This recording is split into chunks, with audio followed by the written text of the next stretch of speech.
I'm Ben. I'm Sori. If you would like to get your song reviewed, dear listener, there's the filthy capitalist option. As Sori says, 125 gets you straight to the head of the line. You don't have to be a part of the alliance. You don't have to be part of the group. Wait a minute.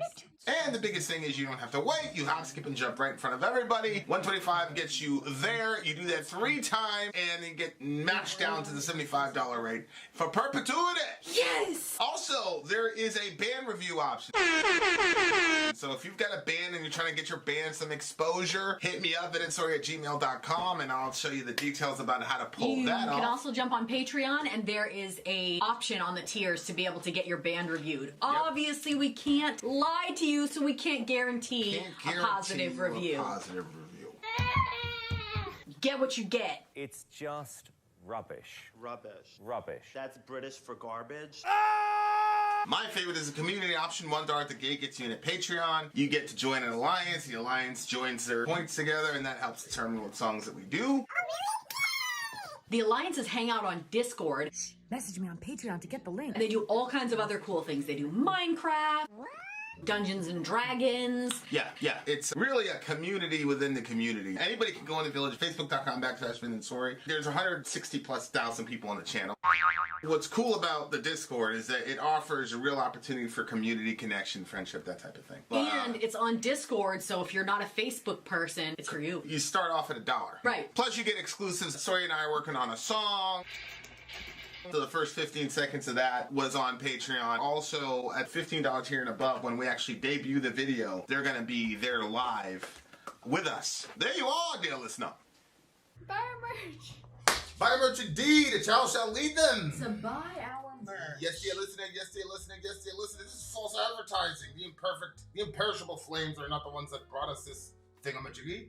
It's not an imperishable No, flame it's not. stream. It's How an dare you? alliance. These are the alliances. They've joined together. By the Alliance. A couple of different alliances have come together. Alliance. Do you have the Trello thing?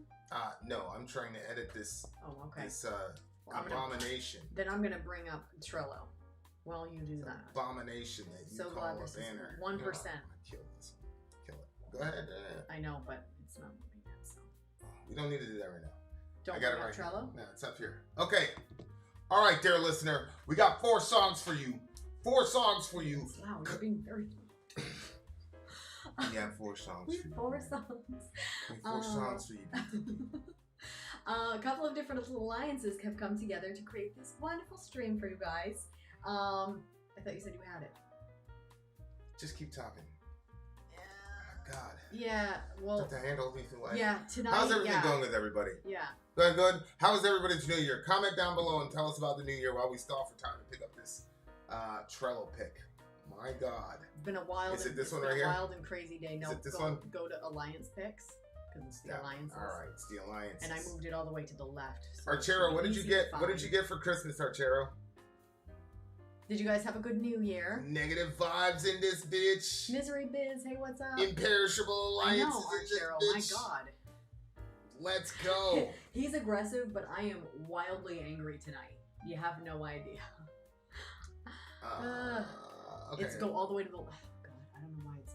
Well, scroll to the right then. Yeah, you It's made right it. You there. I tryna- moved it, and I you don't know tryna why it's stunt not like there. it's a big simple thing. I mean, it is. It is. It's right there. So To the left and not to the Fleshgod right. is up first. Fleshgod Apocalypse, the egoism. The egoism. Live. This one is... Oh, we just have lyrics for this Yeah, one. all I have is but lyrics does it that say comes- which alliance it is? Well, it's Oh, yeah, Kellandros. scroll down. It's Kellandros. We know what Kellandros A is. fantastic live version of the egoism from legendary Italian symphonic tech death band Fleshgod Apocalypse. This studio version came from their second full-length album, Agony. This song was brought to you by Grizz. Grizz. So Grizz was Grizz. one of the alliance members that actually got his pick booted to the top. So this is who we're going to hear Booted to from the top. now. Yeah, these alliances are pretty badass. I have to say so. But in each of them are like their own little Voting systems, own little and crew. ways, and They've got their own little subculture. They got different ways of doing it. Very interesting. Very, very interesting. Okay, so that's song number 1, dear listener, Fleshgod Apocalypse. Let's see. Hold on, let me read this before we actually get into the song. I always mistake Fleshgod Apocalypse with God Flesh, and I always get excited for industrial, and then it's death metal. So I guess there's a band called God Flesh, but not the same thing. I'm actually glad you said that because for some reason I had it in my head we were headed toward more of an industrial. The egoism, let's go. Adesso vorrei vedervi divisi in due parti. Destra e sinistra, dai, forza. Ok, al mio segnale scatenate l'inferno, ok? Allora caricate! Puntate! Fuoco!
Siete stati grandi!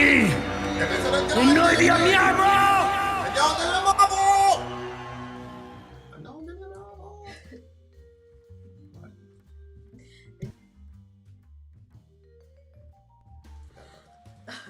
Wow, you Holy forget. smokes, Oh, man. this was like an angry symphony. That song was incredible. Hold on. I said And a before. bunch of jazz in the back. Is that the thingy? Hold on. You gotta turn that down a little bit. Also, the computer's not charging. Ugh, why not? I don't know why it's not charging, but that's not. It is now. Okay. I think we're back in shape, dear listener. Good. It was like an angry symphony, right? Man, I love and I that literally song, said before it bro. got started that I was angry, and then here comes this angry symphony. I Was love. there a piano or keyboard? I love the. There had to have been. I mean, Which one they're was like it? a No, I know there symphonic- was, but which one was it? Is what I'm asking. They're like a symphonic joint, right? Like, but man, I really love this song, man. I love the way he delivered that. The way he delivered that, the cadence on the verses was crazy. It was like a lot of badassery. I know you get annoyed when I do this, but I gotta do this one. I get annoyed that you keep saying I get annoyed because I gotta don't do get annoyed something. anymore. I gotta go. I gotta 'Cause play I this don't part. have to. Adesso First of all, that guy, I love his stage presence. I love him as leader of band. But the scatenate l'inferno, ok?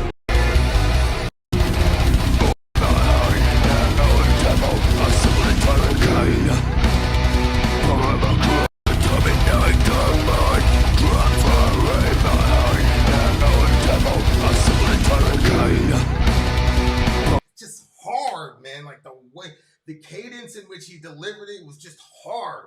Like, oh man, it was. That's my favorite type of rap. You know, like the Bone Thugs. Mm-hmm. You know, it's very rhythmic, Mm-hmm. but and it sounds really beautiful in your ears. It's like, ooh, this is very rhythmic. I like this. But you're talking about some real raw shit. But it's so badass. It's like this. This is like the symphonic death metal version. yeah, but like as a hip hop head, for some reason it reminds me of rap. Just like the feeling he gave when he was reading the verses. I don't know, man. This is the first song we reviewed in 2024. True. Right? So it's like it's pretty true. crazy to me That's true. that this is a first song. Okay, so- because people are gonna have a hard time beating this song. Every time I song hear of the like year. vocals like that, it well not like when it got like super crazy, but it always reminds me of Lindsay Schoolcraft when she was part of Cradle. Cradle of Filth. Yeah, Yeah. somebody brought up the correlate, some of the comps between this and Yeah. Cradle of Filth. Yeah. Yeah, I definitely see the comps. You know how you always and say- they're a legendary band, so You know, I always say that Natalie was like an amazing vocalist. Was Yeah. like this. yeah. She was like Wow. that. Yeah. Wow, that's crazy. They during the you know, the little interlude in the middle where Shorty was singing Latin, like they featured her and stuff. And it Yeah. was just like Yeah. I forgot what those Italian brothers were called, but they were called something or whatever. But before we get into the review, let me hang out with Here come Ben with his Ben? blasphemous shit. I'm the Alpha and Omega, the last stream of 2023 and the first song of 2024. Oh, that's actually pretty smart. It was, That's but pretty clever, Ben.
We returned. We really returned this time, I promise.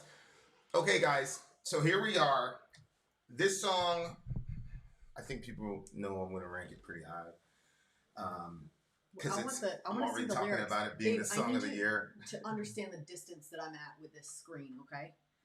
Okay. Well, no, just put it on this one. Well, just go ahead and do it. Yeah, but that doesn't even make any sense because I'm not going to read the whole thing with my phone. What are you asking me to do? What I'm saying is, do you have it on over here?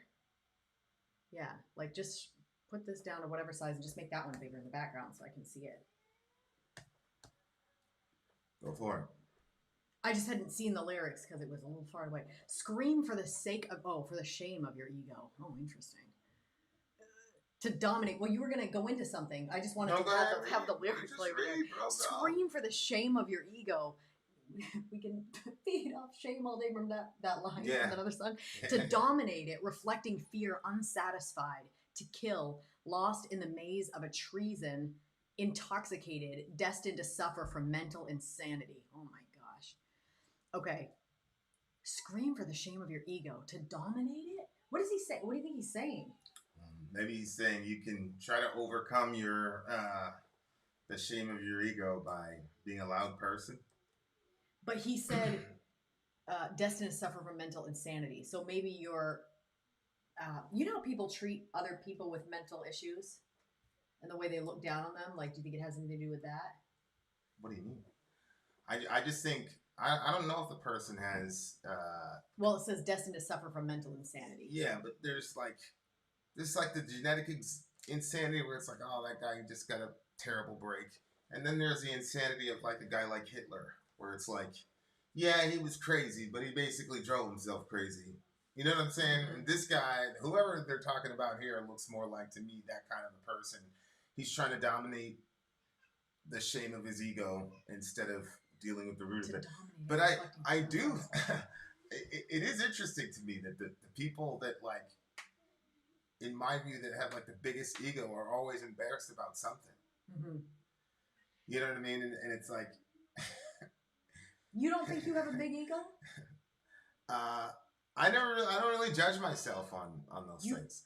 I don't know, you know, because for example, right? Like, we're on Middle America and stuff goes back and forth. Somebody said to me, "Hey, you made this statement," and I said, "If I made that statement, whatever." So he sent me the timestamp, and sure enough, I had said the statement. Well, the thing I said was wrong. So the next time I got up, I said, "Yo, spent a pretty decent amount of time saying, hey, I was wrong about this. This is what it needs to do, blah, blah, blah, blah." And then, you know, I just went on with it. And people were mad. "Oh, you're such a humble guy." I just cannot imagine, like, going out there and saying something completely fallacious, being completely disproven, and then not going back to correct that. Mm-hmm. I don't believe that belongs in the humility ego category. But on the other hand, I was talking to somebody made a pretty ridiculous statement that was easily disproven, and then he proceeded to complain about how he was being denigrated and all the rest of it. It's like, what's so wrong with saying you didn't know? Mm-hmm. Like, you know what I'm saying? So I don't know about, you know, whether or not. What I do know is that if you're the type of person that won't allow yourself to be manipulated by people, a lot of times people will trot out that term ego to try to make you feel bad that you've drawn your own personal boundaries.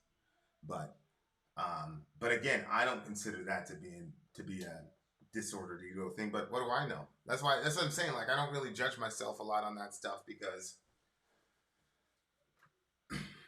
I honestly don't care either way. You see what I'm saying? Like, I'm trying to know myself the best as I possibly can. So if it's that, then it's that. But yeah. Okay. But what with you? Well, I'm not sure. Like, I think that the ego can have, you know, I think that it can show up in different ways. Like, I think it can be the person that is wrong and doesn't apologize.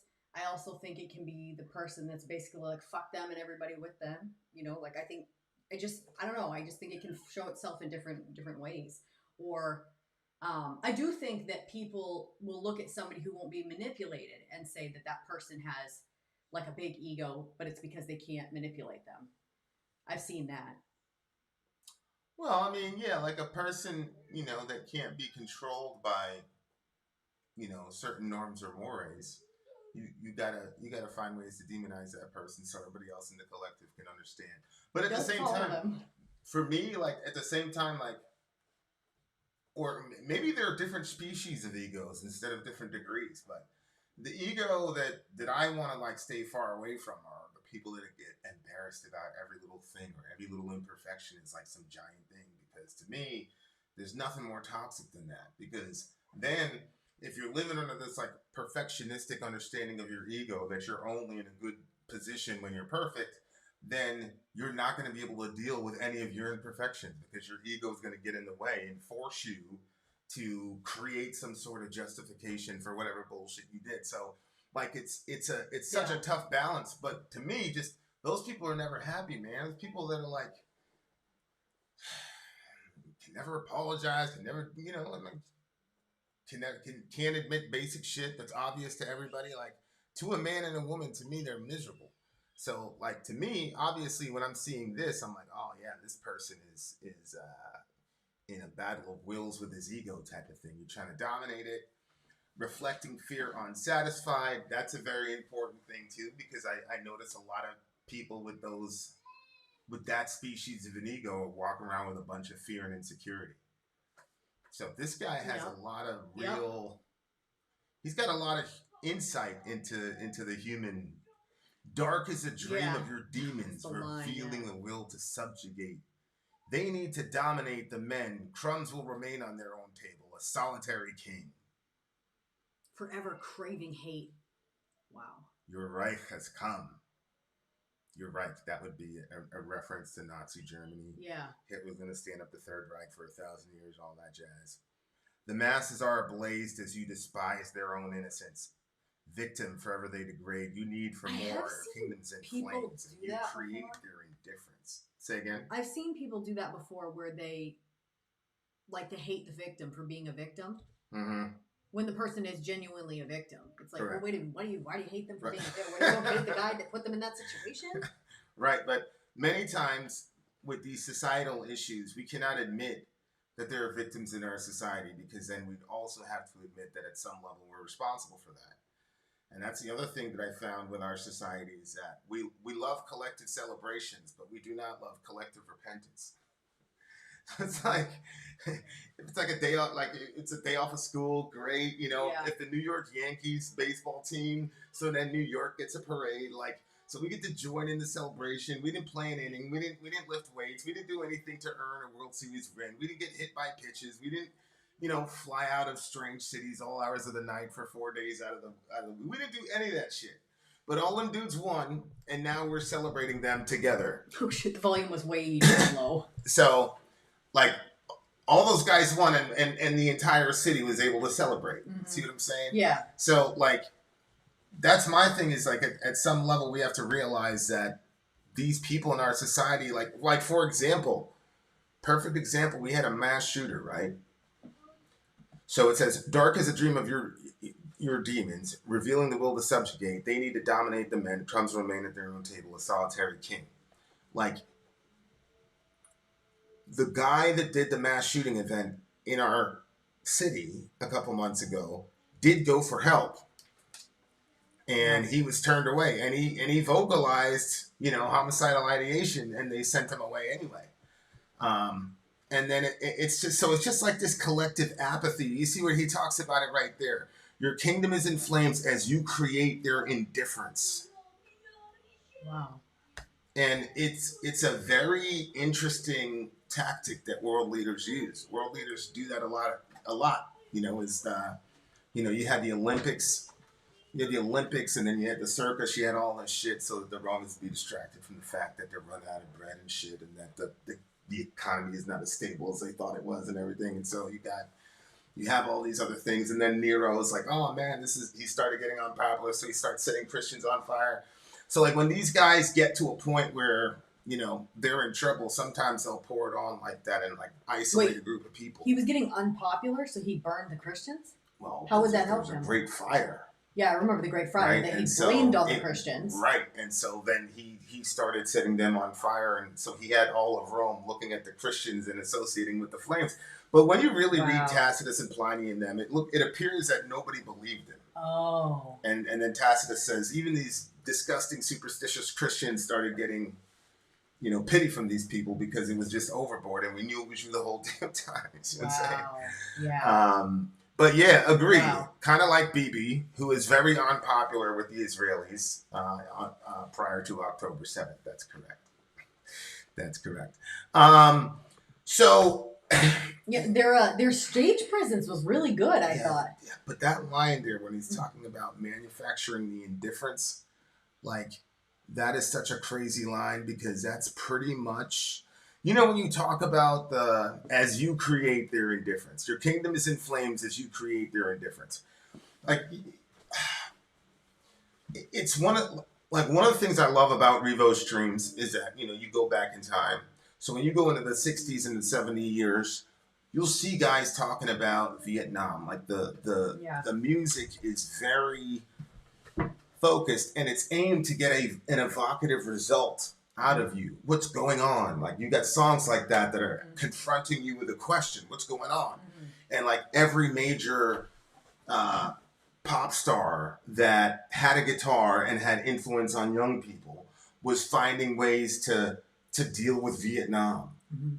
And so from that perspective, the artist was using the art to gin up empathy and concern, not only for the Viet Cong, but there was some of that, but also for our troops. Where I forgot one of the specific songs, but like basically how many people do I have to kill to be known as a man or whatever. I think Jenny was singing in Forrest Gump. But so in that aspect, it's like, damn, the artist is doing great art, not just to amuse you, meaning to shut your thinking faculties off, but to actually confront your emotional faculties through the ear gate that then you have no choice but to think. Yeah. But now it appears that the entertainment business is here to get us to manufacture indifference. So, people talk about the media's job is to manufacture consent. Okay, so the media goes up there and they spin these lies so that they can manufacture consent for you to support the next war, right? Yeah. That's true. But the role of the artist in this complex, if I'm looking at it from the most cynical way possible, the role of the artist should be that he is the conscience of the collective. The artist should be the conscious conscience of the collective. That's your job. But what happens when a malevolent force gets a hold of that and says, okay, you're no longer going to be the conscience. You're actually going to be the Novocaine for the conscience. So your job is to numb a group of people who could be very influential. Your job is to numb them so that you can manufacture indifference, so that they can see Palestinian babies getting pulled out of rubble and not blink an eyelash, or they can see, Mexican kids held behind cages like rats away from their parents and say, well, you should follow the law. And so it doesn't matter where you are, what side you're on. Our artists haven't been confronting us about this. There's no artist that's confronted us about the border wall. Right. There's no artist that's confronting us about Ukraine. Eminem went after the GWAT with the whole Mosh song. That was great. But that was pretty much few and far between. Yeah. And that's why I'm always going to respect Eminem. Like that one song, Mosh. Wow. I'm always going to respect Eminem. He's one of the greatest of all time. Just for that song, period. I don't care. He's like, I don't care. Umar Johnson says that Eminem can't be a goat anything because he's white. Wow. I said, man, if you don't shut the fuck up. If you don't be quiet. Wow. Look, I'm a lover of my people, man. You're going to say Eminem is not one of the goats. He obviously loves my people as well. Get the fuck out of here. No. But that's what they're supposed to do, man. They're supposed to confront us. Yeah.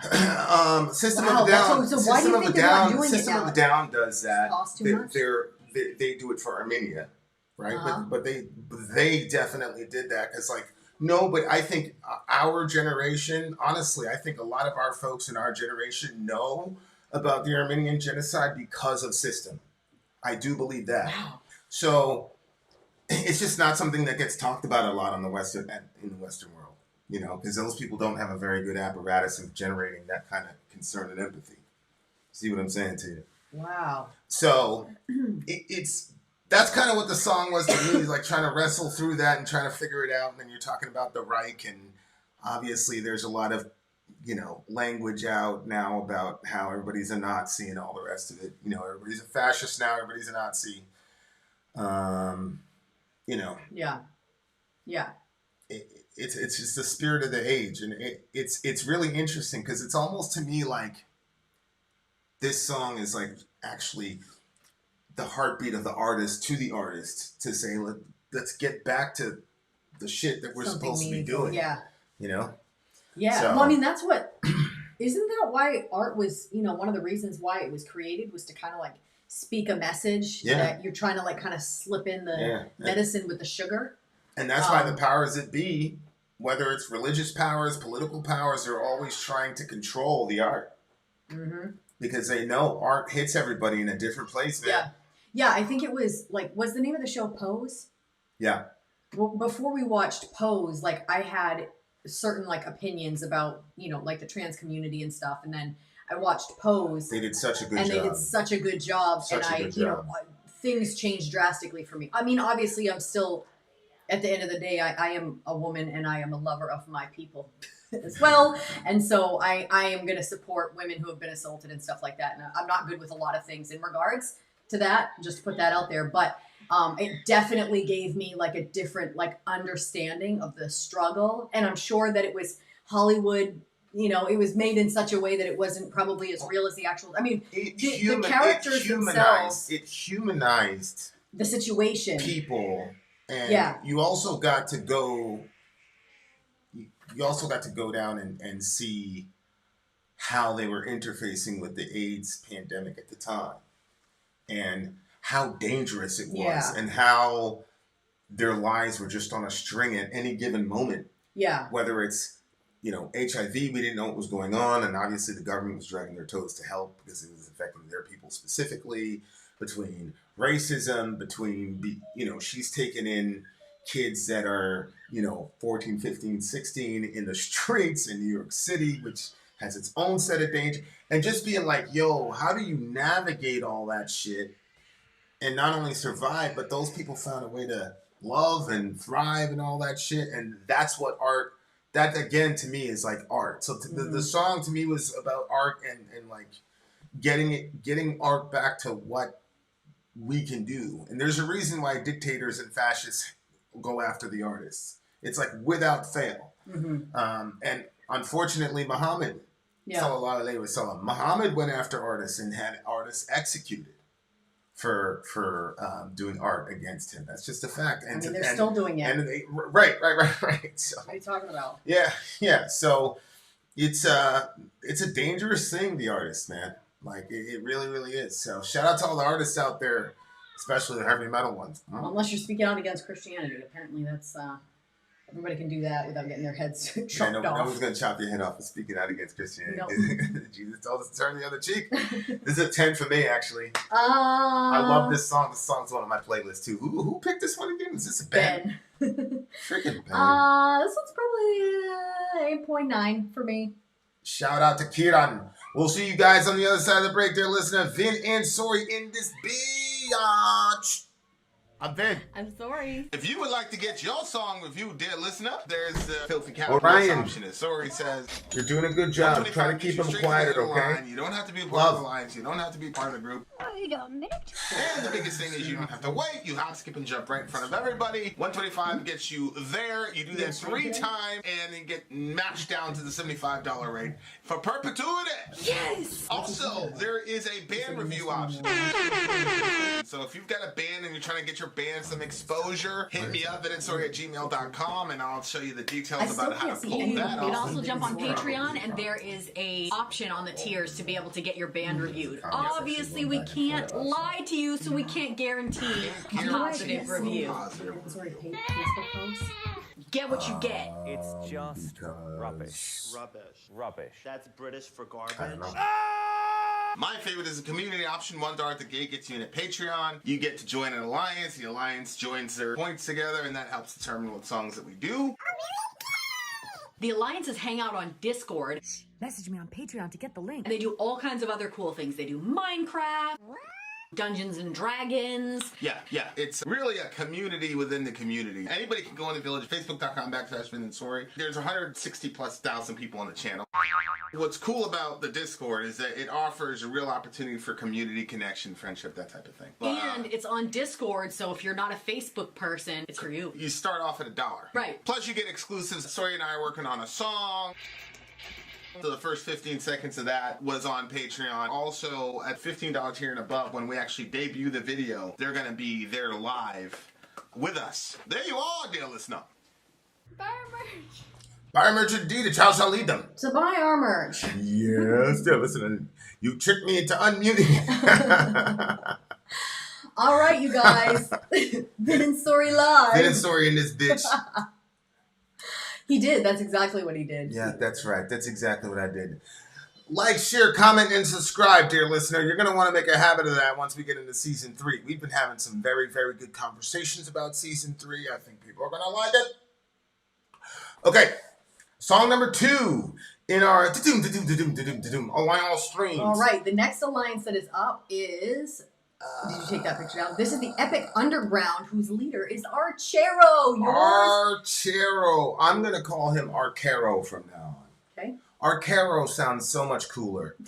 We regularly do polls called ePicks, where a member is chosen at random to create a full playlist for us to vote on. This time, the lucky winner was Northern Scoundrel, a.k.a. Controller of Minds. No wonder you wanted this stream to happen. He kept mentioning, is it happening? One of my favorites. One of my favorites. Hinayana is a melodic death doom metal band from Austin, Texas. This song, In Sacred Delusion, also features guest vocals from Tony Toivonovan. There's no way I pronounce that properly. From the band Hanging Garden. Northern Scoundrel had the honor of seeing the band live in Munich, October 2022, and meeting 2 of the band members. Oh, nice. He's freaking guy. And there's the photo. He meets everybody. This is last time he... Oh, okay. Yeah, remember last time he was also with the other band. How does he get all these I don't access know. points? How's that happening? How are you doing this? Look at this. Sorry, I had to reveal Northern Scoundrel's identity. We won't tell you which one he is. But this is him with the band. Is he the guy in the middle, I'm assuming, right? I told you we're not going to Why give would away we his, lie? his secret identity. He put that out there, and he literally scoffed said all it. He did rest the of whole it. thing himself. Russell, I won 12 for the Powerball, got the Powerball number, which was X3. Money, money, LOL. That's actually the correct Spanish word for archer. Arquero. One time, Arquero. yeah, see? Yeah. One time I saw, it embarrassed me when I saw the event happen, but hey, we probably need to plug in that phone. So I saw somebody very excitedly talking about how much money they won playing the lottery. And then another adult like calmly looked over and said, how much money did you spend before you got that?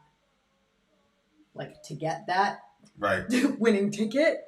And the person like jumbled around and basically like, it was very awkward because you knew that they spent, and then they said like that they had spent like a couple hundred or something. And then they won like $50, but they had spent 300 before. Like if you went back from there. Anyway, it was a very awkward conversation, but I learned something when I was like 12. I was like, oh, that's how that works. Okay. Because everybody always talks about the wins. So Russell, be careful. Don't spend it all in one place unless you're going to give it to me. All right. Let's check this one out. Northern Scoundrel. That's not the name of the song. No, Northern Scoundrel is the person that picked it. Let's do it.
Fine.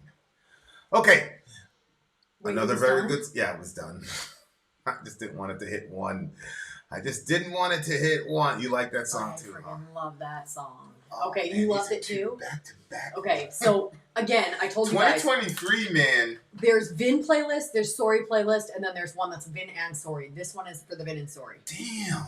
Such a beautiful song. And it Whose pick was Man. this? Northern Scoundrel picked this okay, one. of course, Northern Scoundrel. Northern Scoundrel. I always thought you were about 50 years old. What? I don't know why I thought that. I have these assumptions about people.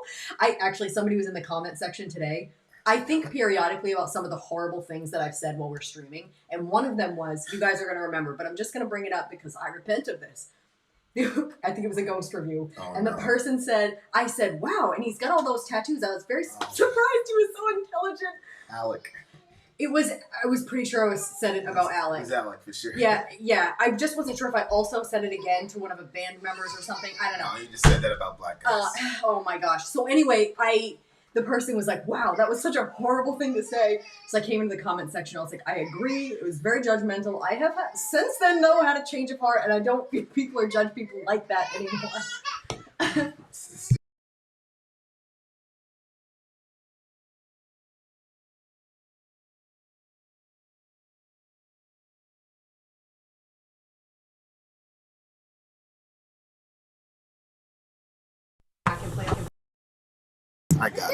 I got it.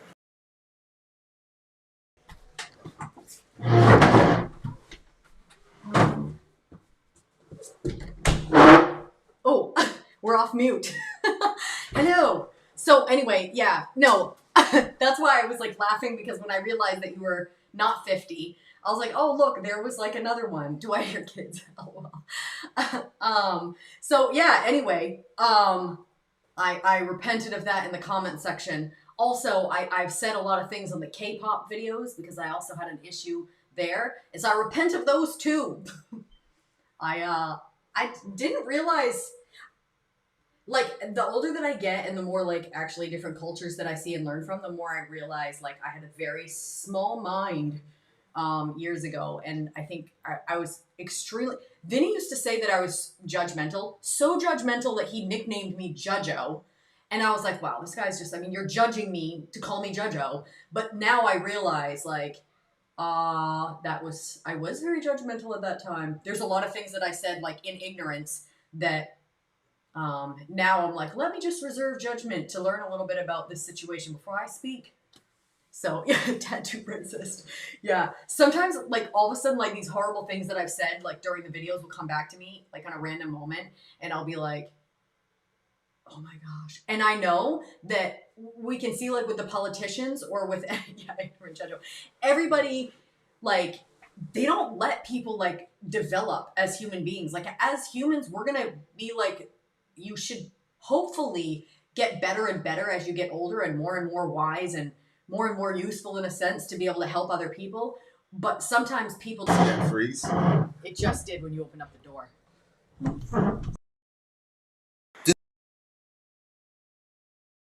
Okay, so we get to song PR freaking playlist, baby. But anyway, people don't let other people develop. They'll hold There you go. to what you said like 10 years ago when you were 15. It really doesn't matter. They'll take that clip and they'll be like, this is who the person is. I think that you see, yeah, he's looking nice. You'll see like there's no space for anybody to have any growth or change as a human being. And I think that that's unfortunate because one, the fact that people are not allowing other people to have like a growth arc means that perhaps you're not growing. Because if you're growing and you're changing as a person and you can look back on something in the past and be like, wow, that was really shitty, I shouldn't have done that. Then you're also going to be like, yeah, they might have changed too though. Like when the fact that we all collectively as a nation don't even give people space for that. I don't think that you should expect growth out of somebody who's still doing the same stuff. Like, I don't think you should be like, well, it's been 10 years because I don't believe time changes anybody. Like, you have to work to make those changes. And apparently I've that tattoo comment before I saw it in the comment section anyway. Okay, guys, I have the dumbest go. Ben, you have me completely curious. We're gonna go into this song review, but Ben, post your question. Well, I'm sure it's gonna be horrible. I want to do Northern Scoundrel's song. Okay. Dying in a dreamless land. To suffer here and here alone. To face a broken future with nothing left. A fate unknown. Surrendering the conscious mind to never see the soul again. The origin we left behind. Abandoned from within. That was a line that messed me up. Really? Surrendering the conscious mind? Well, it didn't mess me up as in like, it was such a provocative line. Well, what did you get from it?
losers. Northern Scoundrel, we solved the problem, but there's like 10 minutes between the song and the review. So my idea was that we should listen to the song again so that it'll be fresh in our heads so we can give a proper review.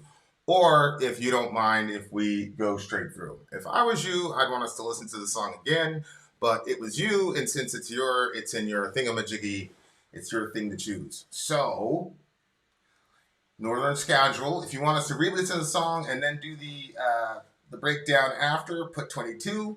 If not, put 23. Or just say redo it or go with the review. Whatever is easiest. Sometimes when you're like 22 or 23, I'm like, wait, what is it actually saying? I want him to call the play. Yeah. Scroll up to see what Ben's offensive question was in the meantime. I just realized. Oh, wait, I thought that was. Yeah, Ben. He put, can't we search up here? Ben Webb. What his terrible question is. Okay. Ben Webb. There we go. You'd think it would just only put his up there. Why doesn't it? What was his horrible question? The subject is back to school items. The letter is O. Someone lists Old Spice. Is that a valid back to school item or not? Oh. I mean, that depends because Old Spice, you could say, yeah, you're going to need deodorant for school, so it could be technically a back to school item. definitely have that in my arsenal for the back to school item. But at the same time, if they have back to school sales, you're not going to find the Old Spice on that.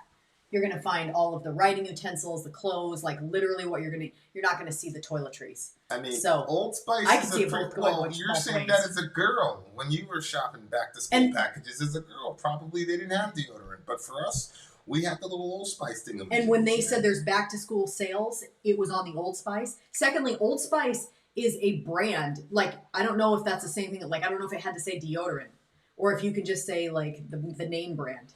This is C8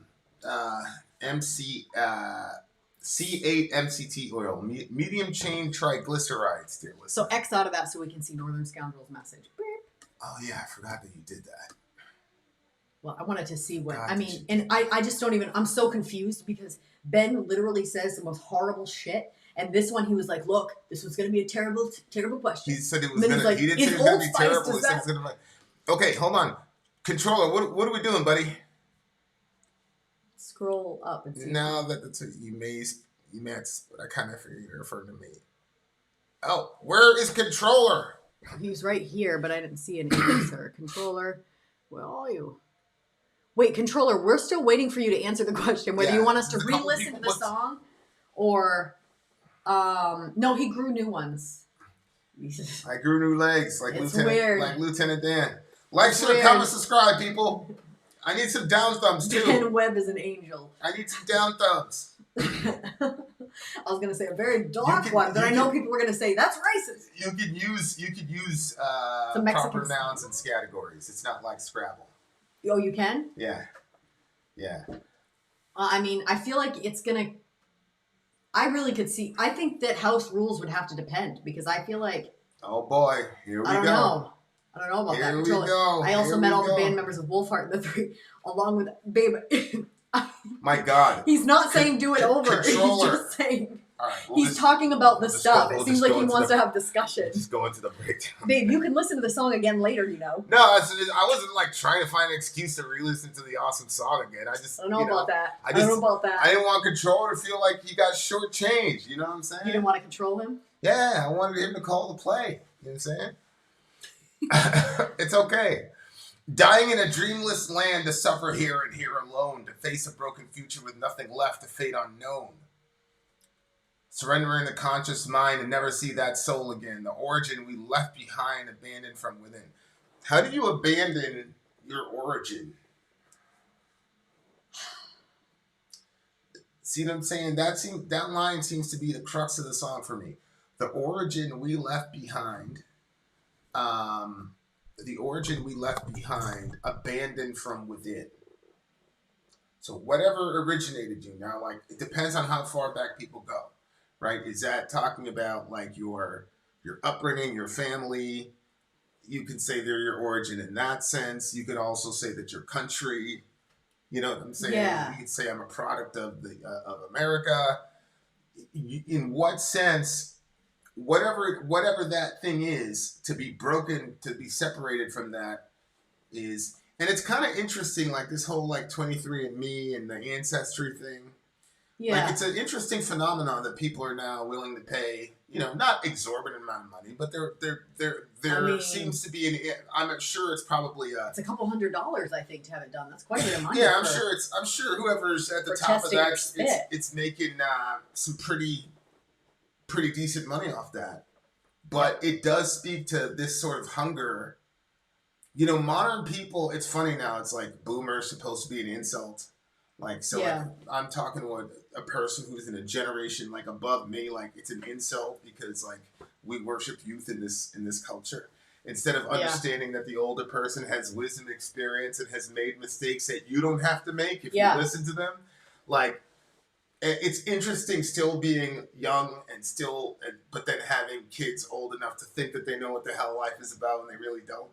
So it makes you pause because you're like, yo, there's so much this guy does not know about life. Yeah. And then you're like, well, then that might be true for me too. Like, what am I 100%. I feel like we're kind of like being, close to 40. We're sort of set in this like middle spot where there's a bunch of people that are like a ton younger than you. Like, I was listening to this country song. I was like, oh, that's a nice song. And then I pick up the phone and I'm like, what is this child with a beard? And then I was like, no, it's just I'm getting old. So but then you have like the older generation. I will say though that maybe it's like this for every generation. I just like in my experience, I haven't had like a lot of boomers give me advice that I was like, that's ground shaking. It's like, I asked a ton of people before I got married and before I had kids, like, what's the best advice that you could give? And like, well, I asked people, what would you give for relationship advice? And everybody just gave the same answers. Like, have you not thought this out? Like, okay, don't go to bed mad, don't, but I was just listening to somebody that was talking about that the other day and they were like, actually, that's really bad advice because sometimes it's better to go to bed and wake up fresh in the morning and have the discussion later once you've had some time to friggin' sleep on it, Like, why should you argue at 3 a.m. when, people need their rest? Well, that's one of the reasons, but that's something you get with wisdom. Because it sounds theoretically good. Oh, don't go to sleep angry, blah, blah, blah, blah. But that advice, that caveat is like sometimes you need to just sleep on it. And wake up. That's just wisdom born out of experience. But that's what I'm saying. You're friggin' 80 years old. I'm telling you, I was asking older people. No, I know. I'm like, did you never think? But that's what I'm saying. The origin we left behind, it painted from within. So it's kind of like we're, everybody's kind of making shit up for themselves as we go along, trying to figure this out because we're so disconnected to our ancestors now. Or there's no legacy. It doesn't mean anything to be part of a family anymore. It almost doesn't mean anything to be American anymore. Like, so all these things where it's like, and I get it. People don't like identity politics, you know what I'm saying? And it's hard to kind of get everybody to march in the same direction. You know what I'm saying? Yeah. But that's why I think there's such a... Flick the light on if you want. That's why I keep that light in this one. That's why I think there's such a resurgence in like liturgical type versions of Christianity, orthodoxy, that type of thing. Is really, really starting to come around because it's a way of combining ancient traditions with a modern sort of feel. And I think people are hungry for something that connects them to their ancestors, man. I think that people are also hungry for something that's definitive. Like the Orthodox side of things, like it's more like this. Right. And I think that people are probably like getting like, okay, what do you mean? Like everything is subjective, there's no solid truths, there's no definitives. There's like, okay, that was probably cool for the generation that was like lived underneath their parents' dogma, and so they flipped to the other side of it and then they were like, anything. Yeah. And I think that there's just like, for at least for some of us, there's a craving for something like what's actually real, what's actually valuable, and how does that work itself out in regular life, on the 9 to 5 or the just regular home life and stuff like that. And I feel like that's where did you see, I know people have a problem with Jordan Peterson. But you saw that he's doing the whole thing on Exodus, and he's got the Orthodox guy up in there. Yep. Did you see it already? Did you listen to Jonathan? Jonathan Petra. Yeah, it's him. JP. Did you listen to any of it? No. Well, were you not interested? Or? Dennis Prager. It was nowhere near as good as his Genesis series. Oh. No, that's Jonathan Pageau. Yeah. Yeah, I know. I know it's a different guy, but like it wasn't like that. It wasn't like that because he had to operate at their level. You understand? Jordan Peterson, brilliant philosopher, doesn't know his way around the Bible very well, and so I could tell that he was diluting some of the things that he was saying for that conversation. Yeah, okay. Yeah. Okay. Yeah. Okay. I think Hinayana means our national estrangement from wild nature, and thus causing acceleration of climate change. Yes, this is what we're talking about. Like, depending on, that's why I said, like, that line, the origin we left behind, abandoned from within. That's why I said, like, that's the crux of the situation. So it could be your family, it could be your country, it could just be the earth. Because ultimately, no matter what your perspective, whether atheist, agnostic, Christian, Muslim, we all believe, well, no, even the panspermists believe this, that the earth is a place of our origination. Mm-hmm. So if you're cut off from the origin, there's one sense in which you can never be cut off from the earth, but there's another sense in which you could say, this place where our ancestors' kids ran barefooted,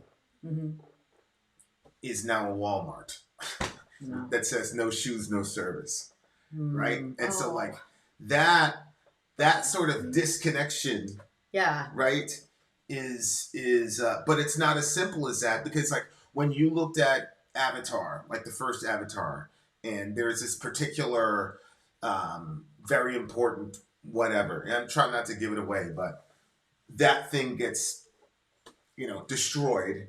And it's like this giant tragedy throughout the movie. It's like this giant tragedy that this natural, beautiful landmark was destroyed because it had so much theological import. Mm-hmm. And so when you look at that, you can say, oh my God, that's terrible. What a spiteful, horrible thing to do. And you can kind of feel the pathos of the situation. But if you're clear cutting a forest for the sake of a Walmart, the blow doesn't land necessarily as heavily. Because it's not just some sacred.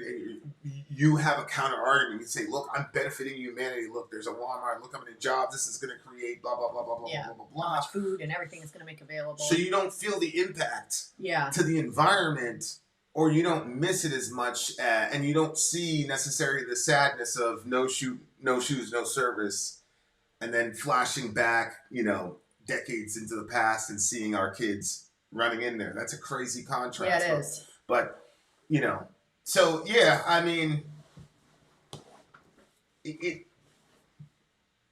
that's one of the things I'm really glad that we were introduced to paganism from the channel. Yeah. Is the love of the earth and the connection to the earth and the well, I was already like that. You were. I was already like that. As I say, like you were already like that. Yeah. I just found more people that were like that with me. Yeah. It really does. Like the more you think about it, I'm kind of Bronx. I don't really care about nature and shit. Putting my feet on the ground is not a big deal for me. But my word. But at the same time, like, and coming from an evangelical background where we were both taught basically not to really take care of the earth, like God's gonna destroy it in the rapture and shit. You know what I'm saying? So you're not taught really to love the earth and definitely not feel sad. About the loss of that of our collective innocence. No, really. I still felt it though, even though it was really frowned upon in from my upbringing to religion to everything. Because anything that's like any sort of focus on the nature always seemed like, well, that's paganism. Oh my gosh, you're gonna start talking to the trees. But I could not separate. My spirituality was really rooted a lot in my time in the forest. I realized that. I've been thinking a lot about different things, and I realized that a lot of times when I was having, as a teenager, even younger, when I was having like real difficulties or depression and different stuff that I was dealing with, I spent a lot of time in the forest. And when I was in the forest, it was always like, I always felt super connected to God. I always looked at it as like I looked at it as like I was closer to God in the forest than I was other places. Yeah. But yeah, certainly more than in the church. But there was just like, man, I don't know how to explain it because it just sounds so like, what do they say, woo-woo, but like you feel the energy of the forest, you feel, the energy of all of it. And I never looked at that as like, that's the energy of a tree or that's the energy of the wind blowing through the trees. I looked at it as like, those are the expressions outward of God that is spreading out through the forest and through the wind and through the trees. And so I felt like I was just experiencing more of God in those environments because it was a different environment just to see God's handiwork and be closer to him. So, it was not Harlequin Forest, Ben. Bless God. Bless God. Bless God. Well, now God that I would look never at it, allow it's such a forest to actually exist in the real world. He loves us too much. Yeah. I agreed. I agree with a lot of what you said. And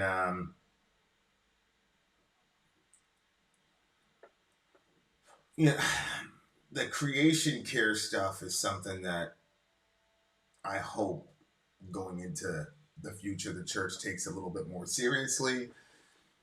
But I just feel like we're going to wait till we start kicking off these wars over resources like water and shit. And that sounds like alarmist. I truly don't know where we are with the climate stuff. All I know is like 98% of them dudes are basically in lockstep with it. You know what I'm saying? Like, it doesn't seem to be very controversial that man-made, emissions are doing something. You know what I'm saying? I don't know what the number is, and I don't know what the solution is. I just know that we're probably going to wait to address it until we need some sort of divine intervention. Maybe, I don't know. Yeah. Maybe the UAP can come down and save us, inshallah. Who knows? What'd you get the song? 10.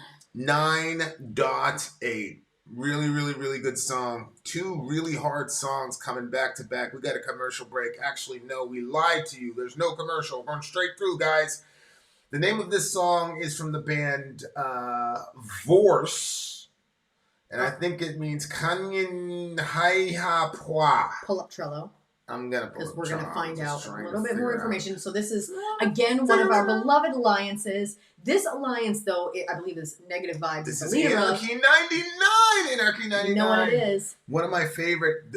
I think Anarchy 99 is my favorite. I feel like that's because Zonia started it and you just never... One, I love the name. And 2, Zonia started it. This song comes courtesy of an Anarchy Picks list, which is where we select one member of the alliance at random, and they put together their own playlist of 20 to 30 songs for the group to vote on. The user in question is a big homie and Rock of Ages lead, Misery Biz. The track is from the Finnish neo-crust hardcore band Vorce, titled Kanyin Hihapwa. Pretty sure I butchered that name. Misery Biz helpfully provided translated lyrics. Praise God, you knew what was going to happen. Every time we get to this point, then we're like, wait, can we find the lyrics? Praise is there a translation? All right, guys, here we go. Misery Biz in this bitch. Anarchy 99 in this bitch. Sori in this bitch. Let's go. What's up, Tina? Tina Banks into his house. Oh, boy, Ben.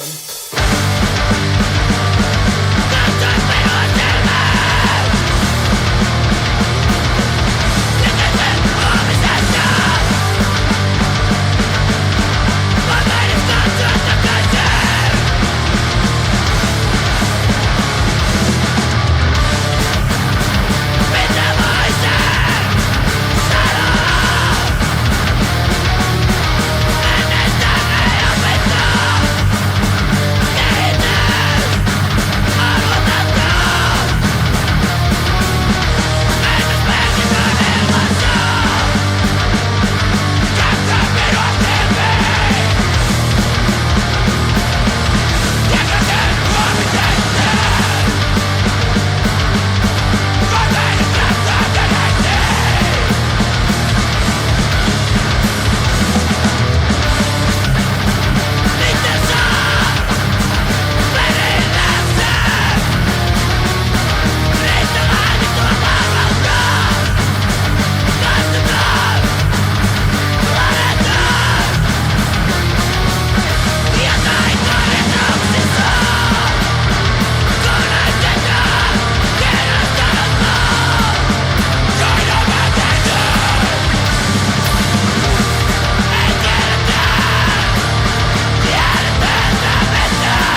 that song. I loved that song. There's this band called Comeback Kid that has an entire album like this. Oh, really? Yeah. They either Comeback Kid inspired this band or this band inspired Comeback Kid. What about the content? Well, the lyrics. Lyrically, do they write like them? Like, is it topics like this or is it something else? Well, I showed you 2 or 3 of those songs. You know, I'm not sure. I'm just sonically they sound to me like Comeback Kid. But I didn't know that the genre was called, I think it's crust punk, I think it is, which I didn't think I'd like, but I really like this style. Crust punk? Yeah. I really like funny. this style of so do of I. punk. I'm a fan of that. It's really inspiring. Yeah, okay. I like that mix. I like punk music and I like it mixed like this. Man, the vocal style, that's exactly like I like it. Like just like that desperate, especially like when he was screaming it out. You know what I remembered? I had about like a smidge of time when I was a very young teenager where I was still a Christian, but my mindset got very nihilist, like a nihilist mindset. I don't know if I said that correctly. I didn't know what it was called, but that's definitely where I was. I remember thinking, what does it matter? Old people die and young people are born. Like, it's just like this, you know, everybody lives and dies, and it got really, really dark for me. But I didn't stay in that mindset very long because I was like, yeah, that can't be justified because God is still real. So then that just, so that kind of like whatever. But that's true, Ben. That's true, Dwayne, I mean. Okay, so you look me in the eyes and ask about tomorrow. Can I even look back? What could I say? No lessons were learned from the past. Development is wasted. The signs are in the air. You look me in the eyes and ask about tomorrow. And then you talk about wealth acquired through exploitation, a destroyed planet which cannot be fixed.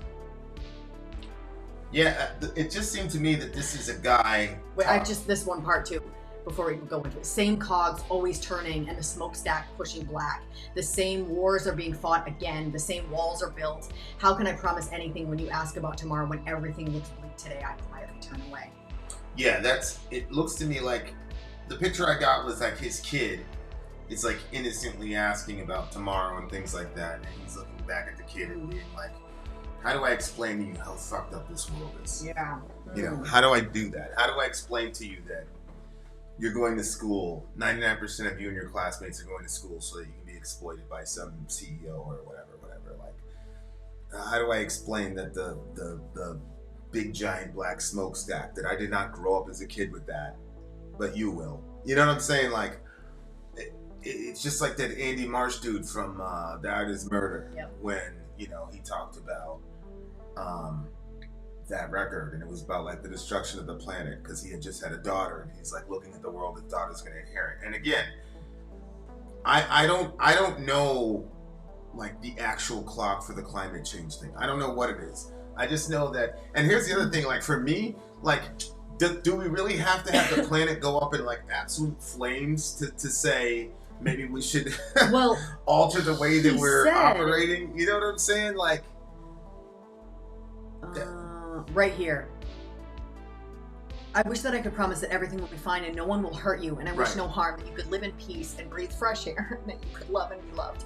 And I think that that's part of the problem. Like when I think about it, is that we don't love each other, because if we loved each other, we would absolutely care about how the effect was on other people. But we, you know, a lot of times everybody's just living their own lives and they don't care the effect that we're having on the planet itself, the animals that live here, and obviously the human beings that suffer underneath. When no one was interested but their own interests. Bingo, that was the line I was looking for too. Right. Nobody was left with it. Everybody's out for themselves. Like that's literally the worst. Yeah, and I think that that's another reason why I love the Christian religion, is because there's a focus on loving your neighbor, and it's not like this complete focus on like your own enlightenment and your own journey. Like that's the only thing. Like it's your journey with God, and it's your journey towards something better, but it's also like love your neighbor. Something as simple as that. It's inextricable The guy asked Jesus, what was the greatest commandment? And it was to love the Lord your God. And then Jesus said, I'm going to give you a bonus, because the guy didn't ask for the second. The second one is like it. He said, the second one is like it, love your neighbor as yourself. Which means then that if I saw Jesus in the street asking for $1, would I give it to him? Well, you're supposed to say, yeah, I would. Okay, but that guy's in the image of Christ and you're walking right by him. Yeah. That's the implication of image of God. So in Christian theology, the idea of God proper isn't just there for who you're supposed to worship, but God's very nature itself becomes paradigmatic of how you're supposed to treat other human beings. And that is the reason why self-interested or even clan-interested people to the expense of others is wrong.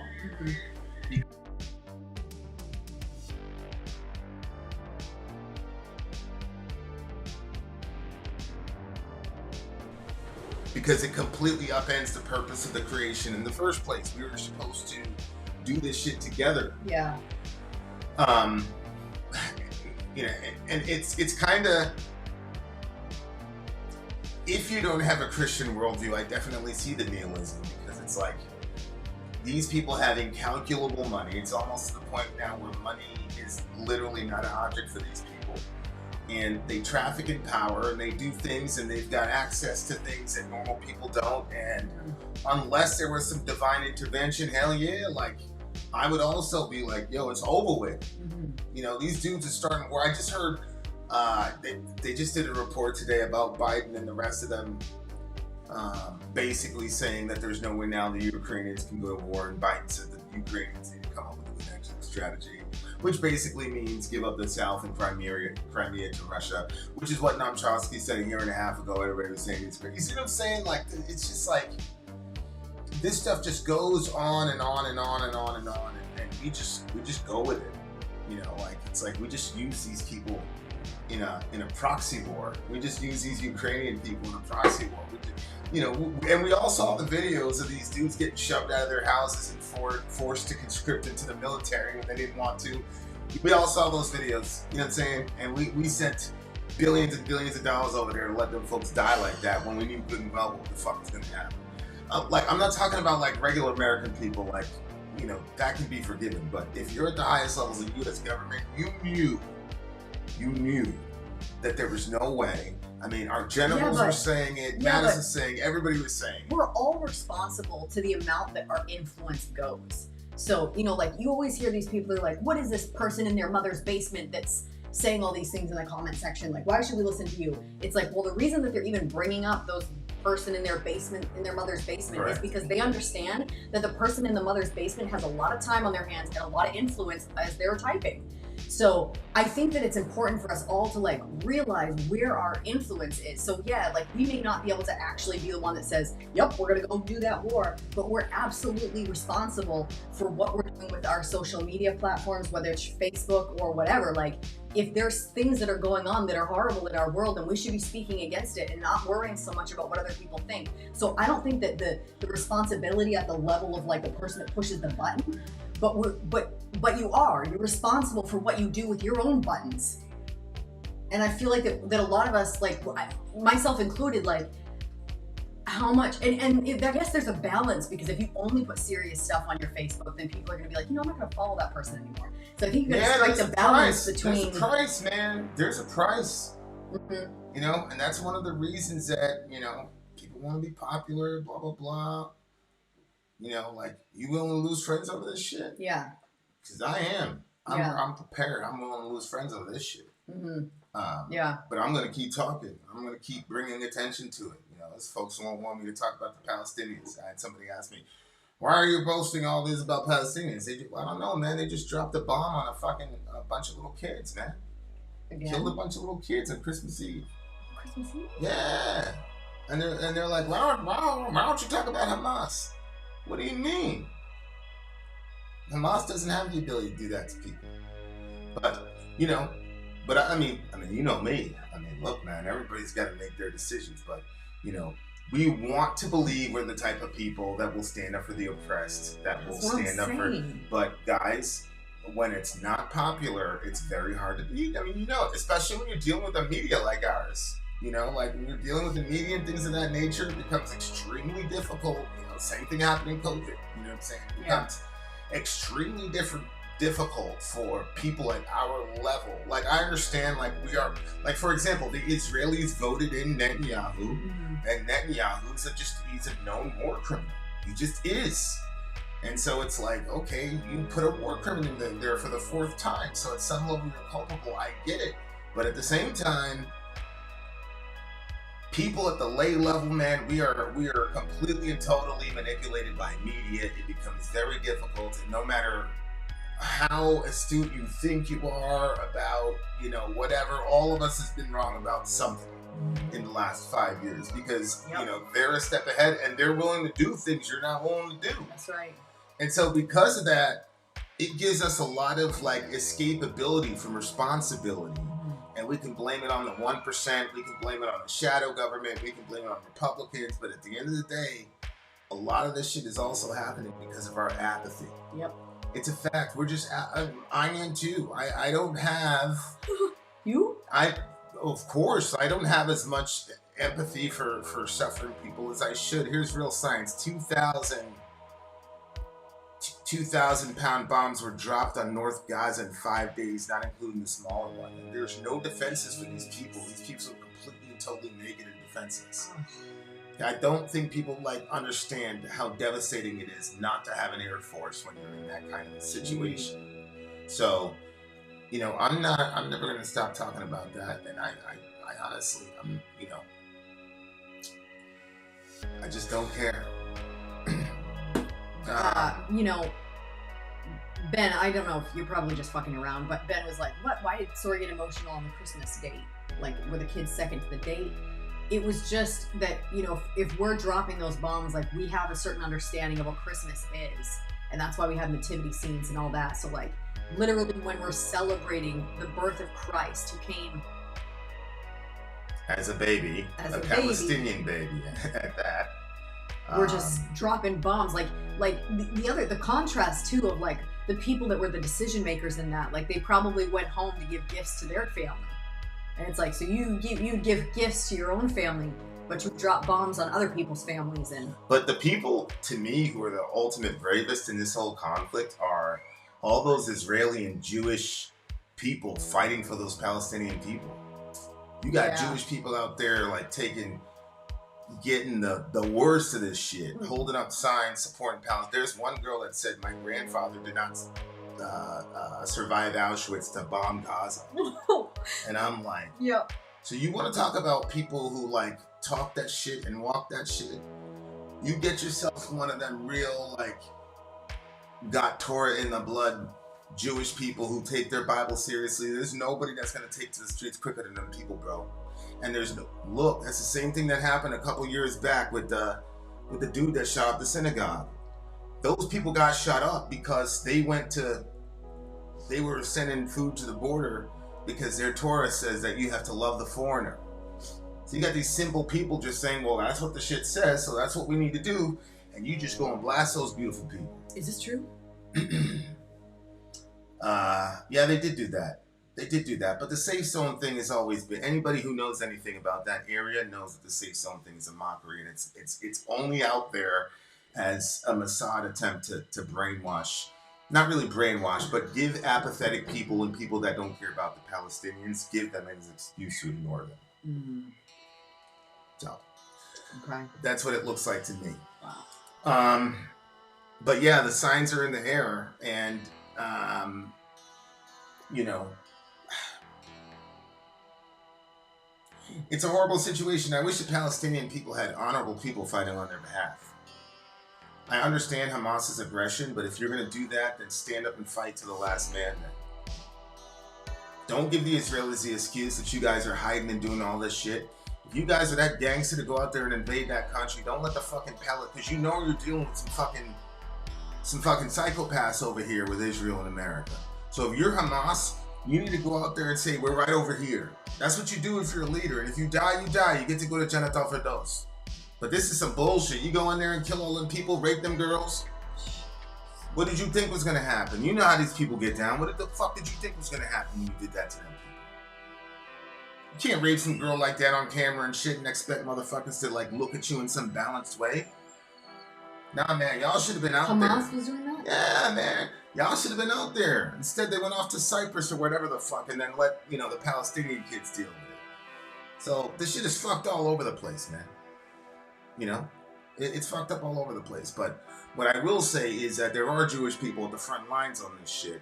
And they're in the most difficult of all the people speaking out about this shit. They're in the most difficult. So shout out to y'all. This is a 9.9 for me. This one's another 10 for me. Holy shizzle whizzle. Yeah. We're on a roll, people. We got one more song for you. I will be back in a...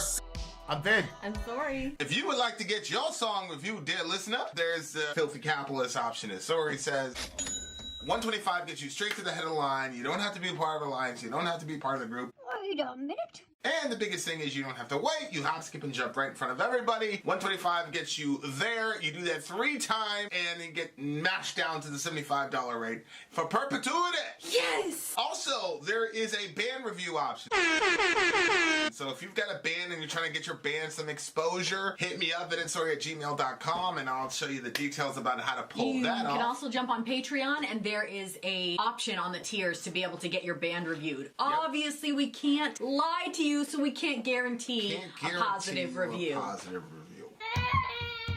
Get what you get. It's just rubbish. Rubbish. Rubbish. That's British for garbage. My favorite is the community option. $1 at the gate gets you in a Patreon. You get to join an alliance. The alliance joins their points together, and that helps determine what songs that we do. The alliances hang out on Discord, Message me on Patreon to get the link. and they do all kinds of other cool things. They do Minecraft, Dungeons and Dragons. Yeah. It's really a community within the community. Anybody can go in the village, facebook.com/Sori. There's 160,000+ people on the channel. What's cool about the Discord is that it offers a real opportunity for community connection, friendship, that type of thing. But, And it's on Discord, so if you're not a Facebook person, it's for you. you start off at $1. Right. Plus you get exclusives. Sori and I are working on a song. So the first 15 seconds of that was on Patreon. Also, at $15 tier and above, when we actually debut the video, they're going to be there live with us. There you are, dear listener. Buy our merch. Buy our merch indeed. The child shall lead them. To buy our merch. Yes, dear listener. Yes, dear listener. Yes, dear listener. Rhapsody of Fire, Emerald Sword is up next. This song is from Sinaloa, I believe. I didn't actually see it. The winner of this is from the big homie Misery Business. No, it's Mad Maestro's pick.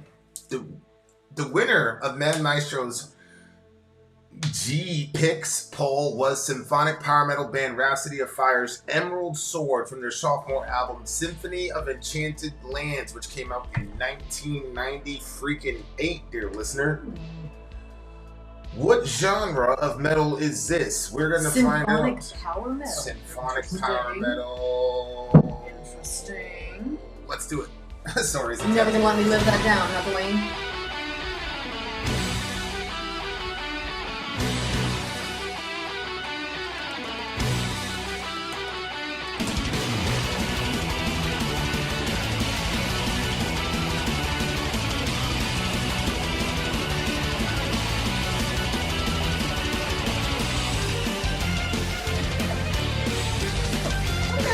Oh, the enchanted part.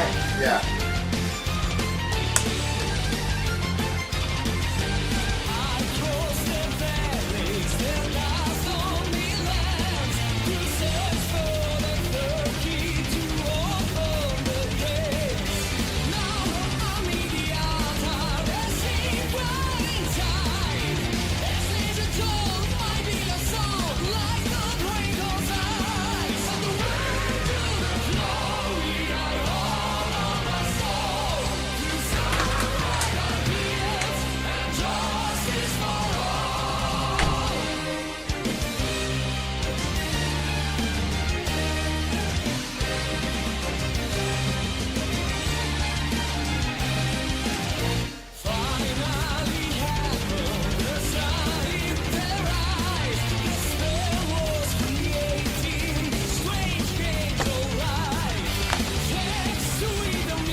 This is why I love Oh, Ben. boy. Dude. Nobody else would do that shit.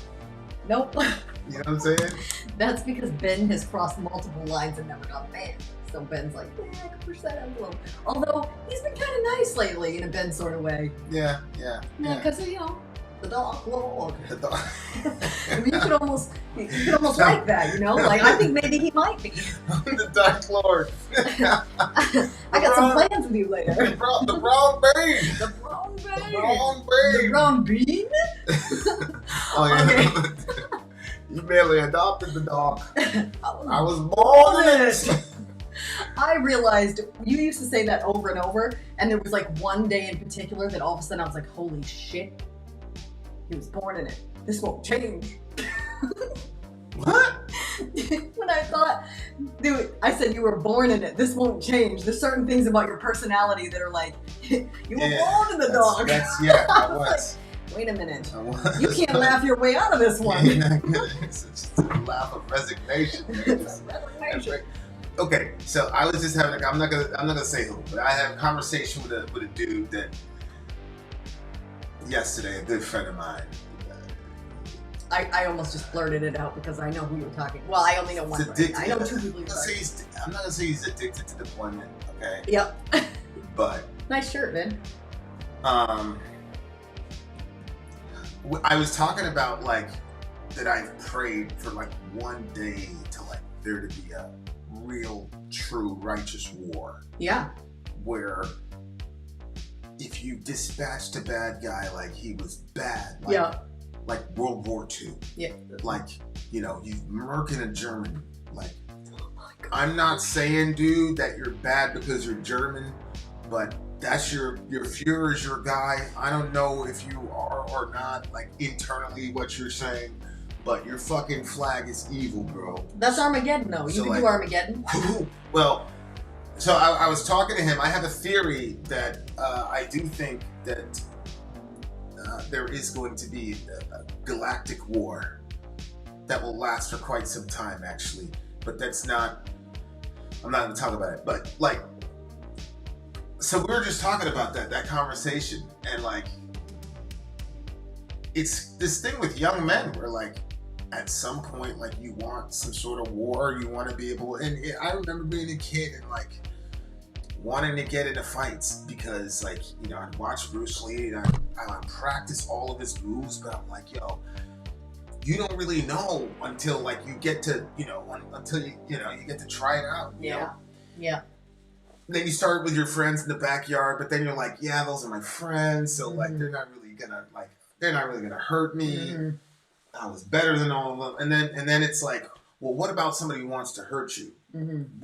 And then it just keeps escalating, and then you just keep, you know, until then it gets to a point where like you hit a ceiling, you can't go anywhere. But then you look back and it's like, yo, I see sometimes in UFC like somebody get a really like devastating knockout, and then like the guy's not getting up after a while. He's kind of like, ugh. Mm-hmm. You know what I'm saying? So it's a really crazy, like that drive inside dudes to like express that, but at the same time, like, and that's why young men romanticize war, man. Like, they're not, give me combat where my conscience isn't the enemy. Yeah, that's the idea. Give me combat where the conscience isn't the enemy. I agree. Like, I'd love to be able to, like, I mean, anybody would love to be able to say, yeah, man, that guy was 100% bad, and like he needed to be gone. You know, Yeah, I agree. That's a luxury not everybody has, unfortunately.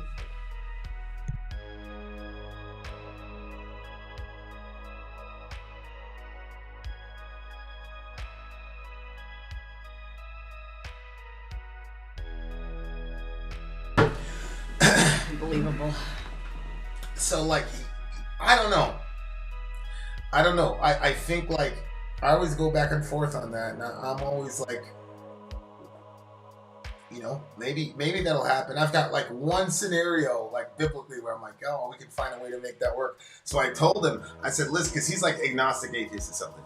I said, listen, I've got this thing. I've only told Sori. So I told him, And then I said, hey man, I know it's crazy, but if you think about this UAP shit, he's like, nah. He's like, I'm with it. he's like, I'm with it. Yeah. He's like, we'd sign up for sure. I'm like, yeah, we'd be able to. We'd be able to jihad to our heart's content, and it will all be righteous. I understand what you're saying. I just don't think it's going to work out that way because I don't see. I think that it is going to be. It's going to be grouped together with spirituality because it says we wrestle not against flesh and blood. Yeah, that's so fine. I feel like that. That's fine. You know, I don't have a problem can the with that. warrior put down his sword and?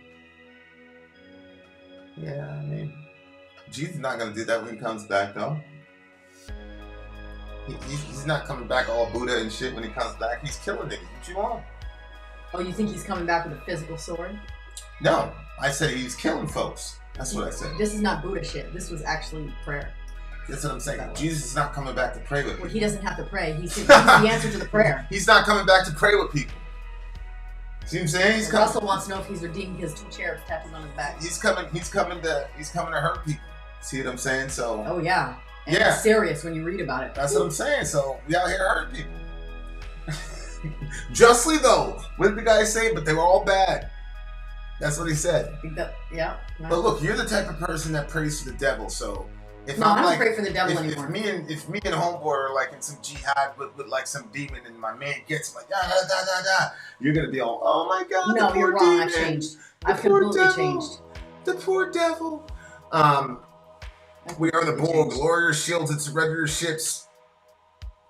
Resistance is futile. Yeah, man. I like the song because I like the idea. I often fantasize of being part of Narnia, Star Wars Legends, and Lord of the Rings in my childhood. Yeah, because those bad guys were bad guys, bro.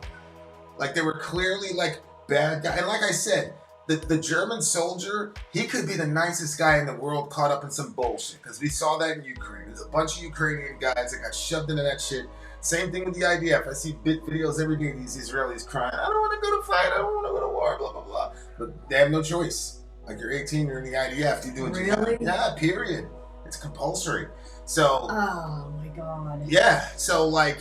You know, I have a hard enough time like thinking like, I don't even want to send my kids to a public school where the other kids are going to bully and influence and all that stuff. Like, forget about it. Just imagine sending off your teenager to a war.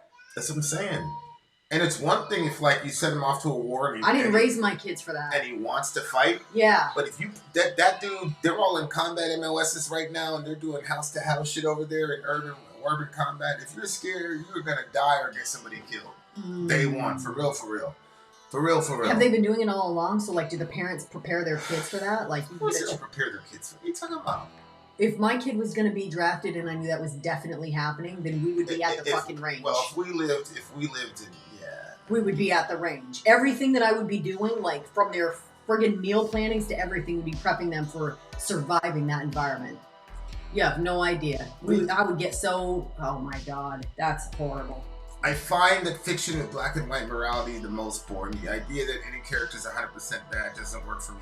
Even Hitler. Well, yeah, I mean, our worldview covers that, right? Because you've got original sin, which explains the Holocaust, and then you've got the image of God, which explains Hitler's artistry, his love for animals, and his, whatever. But this song romanticizes war. Like, well, you're fighting for justice. You're gonna you're gonna wield the Elmo sword and fight for truth and justice, and blah blah blah blah blah. And it's a very clean cut world this guy is in, and there are no like pricks of the conscience afterwards because you're just taking out monsters and dragons, So it's that kind of thing. But I don't think that. I agree with Ben though. In war, especially in war, it is almost guaranteed that the two combatants on the other side have more in common with each other than they do with their countrymen. Because the things that got you there and got you to that point in that trench, looking across the other guy, the mentality that you had to have, the reason that you're there while people your age and your age bracket stayed behind, all those things that at the core of making you to the point where you're putting your life on the line every single day, the guy across from you can relate to that in a way that nobody in your back home can. You remember when they shut all the fighting down on that Christmas and they met in the middle, the truce or whatever? That was probably part of what brought them all together, was like that understanding of each other and what they're... Yeah. And then to Middle's point, you know, I think he's referencing Vietnam. Dudes were butt when they got drafted to Vietnam. Whereas in World War II, dudes were killing themselves if they didn't call out to go fight. You know what I'm saying? So it's different. Like young men, like dude, Vietnam was a war you couldn't get behind. I think as a kid, you couldn't. Yeah. You know, like what? What are these people doing? What are these people in the jungle doing to us, bro? Like the kids are like, what are we doing here? You ever see that? Ever see the videos of veterans from opposing countries unite and have a chat, bonding more than their peers? Oh, for sure. Yeah, I bet you've seen that. Oh, for sure.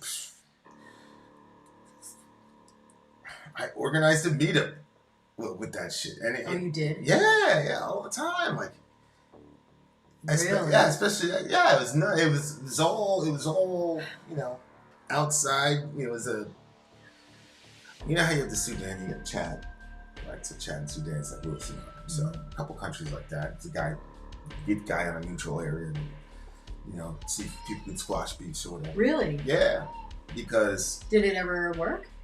Yep. Really? That sure went pretty good. Yeah, you can hold the shura, and you can do it away from theater. They're more likely to talk, you know, or they're just likely to turn on everybody. And that happens just as well. But yeah, like that's the other thing. Like you'd be surprised, like the whole honor among thieves things or whatever. Like, and the other thing too is like when you observe those two people together, when they talk about the people back home, it's almost like a resentful, like stepchildren. Like, yeah, you know how those people are. And, yep, we got them too. It's like we just shooting each other 2 days ago. What the fuck? But that's how, you know, that's how it is. You know, so songs like this, like it romanticizes war, but I think it's just like such clear boundaries and almost dragons too. It's like, oh, you're fighting dragons, you know. Like, come on, I mean, they're dragons. It's not the same as killing a person. You know what I'm saying? Yeah. But yeah. Yeah, I can see that. I mean, I wouldn't want to shoot an animal, but if there was like some rogue animal that was like whatever, if like there was a rogue animal that was snatching away women's still babies, wanna know if snatching you can away women's react to it. babies and shit. Yeah, that's what I'm saying. Like you'd feel like a hero for killing it, so they wouldn't have to. Because you'd be a hero for sure. Yeah. For sure. So controller. That's just controller. That the reason I think what you're saying is so dangerous. One, it's not true, but two, it does us no good to say that this is all one person when there were other players in the game who benefited exponentially from this proxy war. Come on. We knew from the beginning there was no way them folks was gonna win, and we did that so that we could turn Europe into a client state. We destroyed Nord Stream 2, etc., etc., etc., etc. The Americans came out like gangbusters because of this whole situation. Like, we're just gonna, it's the same, I'm not mad at you, Control, but it's the same thing where like people want to talk about the Israel situation and just started on October 7th. Mm-hmm. It's like, well, we're gonna ignore everything else. We're just gonna look at October 7th to the exclusion of everything else, or Americans with 9/11. Like, come on. We clearly agitated that situation. He foolishly invaded those people, and now they have to face the consequences of it. And now we've got Europe as a client state for natural gas. And we've got trillions of tons of natural gas down in Gaza. And guess what's happening in Gaza now? Like, come on, guys. We gotta learn from this stuff, man. Yeah. Come on. I'm doing my best to try to be ironic and diplomatic here, but After all these years, to just say, "Oh no, NATO had nothing to do with it," ridiculous. John Hirschmeyer doesn't agree with you. Noam Chomsky. John Hirschmeyer is the recognized authority on this topic, and they've been saying since before you were born, controller, that NATO expansion has been a major issue. So it's just untrue and unhelpful to say NATO had nothing to do with it. Why would we say that? So that the next president can continue the same problem? Wouldn't it be better to say, feel how you want to feel about Putin, but wouldn't it be better to say, okay, your country instigated this thing, and next time this is how you're going to hold your leaders accountable to doing things, and et cetera, et cetera.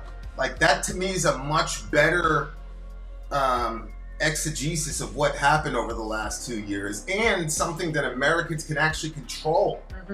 Because we can control who our president is, supposedly, and we can put pressure on them to back away from this this expansive, aggressive posture, this hostile posture that we've taken with the Russian people. There's a reason they always come out and talk about money and the wall and stuff like that. They have an understanding of what people want. Yeah, if people wanted peace all over the place, then that's what they'd be saying. This is how I get the most peace. Yeah, we're gonna make the same mistake if we don't learn from it. You know? No, controller, you're wrong. John Hirschmeyer is not. See, controller, this man is a recognized global expert on this topic, bro. These are not like, this is not a right wing, left wing. Noam Chomsky's as left as you can get. He was saying the same thing. What are you talking about? It's ridiculous.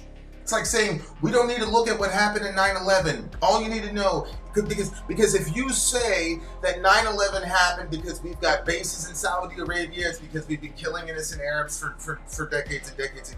If you say that, then that means that you're sympathizing with the terrorists. That's what they were saying to us back in the day. And you're doing the same thing. No, we did things that instigated that attack. Yeah. Were they Islamic fundamentalists? Sure. We did shit to instigate that attack. And if we don't learn from it, we're going to get other attacks. Yep. So our government was hostile to the Russian people since after the Cold War. They bent the knee in the Cold War, and all we did was expand NATO more and more and more and more and more. That's a fact. When the Russians tried to set up a base in Cuba to launch, we took the Monroe Doctrine and we went out there and did what we needed to do. It doesn't help anybody to make Putin the sole operator here, because the real bad guy in this entire scenario is the country that just got done massacring 1 million civilians, men, women, and children in Afghanistan, Iraq, Niger, and other places around the globe because of the jihad. We can't just simplify this and whittle this down and take America off the hook here, because we're gonna make the same mistake. Yeah, and that's the thing too. Like, if we're gonna go around saying that we're the leaders of the world, you know. Oh yeah, we're the leaders of the free world. We're the leaders of the free world, then we have to take responsibility for what's happening. That's all I'm saying. The world. That's all I'm saying. I'm saying, like, Putin's responsible for what he did. Azov and right sector and all them Nazis, they're responsible for what they did. But then you got most Ukrainians are not crazy Russian nationalists or crazy Nazis like these Azov people. And so they get stuck in the middle while our president's sending hundreds of billions of dollars to perpetuate this war, to buy more materials so that we could shove into the hand of some 45-year-old dude who's just trying to be a dad and get home from work. That motherfucker now has to go to the front line and get consumed by Putin and his crazy people. Come on. Think. Like, I get it, you know, Europeans don't like Putin. Okay, I understand. He makes people afraid. I understand. But oversimplifying this as if it's just him, and then pretending anybody that looks at the other aspects of what caused this in the context. This shit has been going on before you and I even entered the planet, bro. People have been talking about this expansive shit long before you and I were even born, bro. So, if you care about those people, then you're gonna want to make sure that I'm sick and tired of my country doing this shit to people. honest with you. I'm sick of it. Yeah. I'm sick of my country going all over the place and fucking people up. And the only time we give money is in the hundreds of billions is so that we can, you know, fortify militaries like Israel or Ukraine or whatever. And we don't care. We don't give a fuck what that does to the people in the surrounding region because we have our own agenda. It's fucking bullshit. I think that's horrible. Man. Worth noting, we're not sending them money. We're mostly sending them arms. And money isn't leaving the country. It's a wealth transfer from new to rich arms companies. Yeah. I mean, and it, you know, honestly, like, villainizing Putin and making him the sole reason for this crisis plays right into the hands of people a lot more evil, a lot more rich, and a lot more powerful than him. That's my problem.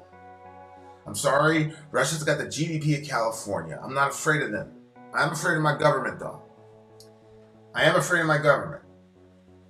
Because my government has shown that we will fuck you up, we will kill you, we will kill your family, we will set you up to get fucking processed through a meat grinder wholesale systematically, as long as it's going to get us another zero on that natural gas bill for the Europeans. It's fucked up. I'm tired of my country doing that shit. I'm tired of it, honestly. Vin, Newsom or Putin? Putin have California taken care of in a second. That's fucking criminal what's happening to homeless people over there in California. I used to be homeless. Okay? So I take this shit personally, the way them folks are treated out there and what he's done to that whole fucking place. Yeah. And I understand these are grown men and women for the most part. I understand they're grown men and women for the most part, but holy shit. Anyway, I really like this song. Was it Iron Maiden sounding? It was definitely Iron Maiden sounding, but I think a lot of there's a crossover, especially on the guitar side. Although Maiden is just Maiden, they're by themselves. I don't even have them in a genre. But yeah, definitely some. So this is some power metal. This is power metal. It's not a song I'm gonna listen to a bunch, but it was legit power metal. I really liked it. I'm gonna give it a 9.2. It was legit power metal. I think it's a great song in its genre. I'm just not really a fan. It's a 7.2 for me. Good job. I'm not saying that the band did a shitty job. I think they did great with what they did. It's not my. Especially after the other couple of songs that were really up my alley. I'm sorry. Shout out to the big, we had basically three tens in a row. Shout out to the big homie Tim. Glad to make your acquaintance, buddy. What's up? Voltron. I remember you during the warning stream. You changed it to Tim. Yes. Interesting selection. Yeah. Well, listen, Tim, it was wonderful of you to come by. Unfortunately, we have reached the end, my friend. We're at the end of our stream. We've reached the end of many things. One of which is our loud children. Yeah. I've got to put them up for adoption or something.